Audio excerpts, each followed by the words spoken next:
If you've been struggling to stay on budget, you've probably noticed prices at your grocery store have been rising in recent years. And according to a new report, the trend will continue in 2015, faster than the rate of inflation. Food is expected to rise about 2.4% overall. Meat and seafood will likely cost about 5% more. That's on top of the dramatic increase last year.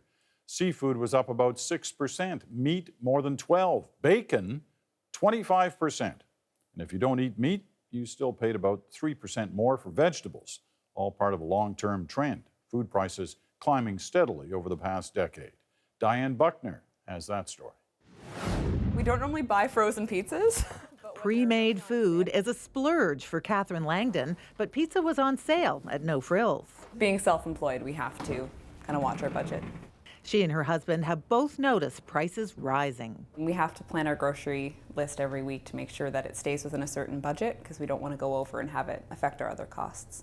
Now the University of Guelph's annual food price report says expect prices to keep rising in 2015. And the two things that we often see affecting food prices is either too much water or not enough water, droughts or floods. The author of the report notes that some prices, on dairy, eggs, and cereal, for example, will likely go down as supermarkets even take a loss on some products to lure customers. The reason why that's happening is because of the competitive landscape out there.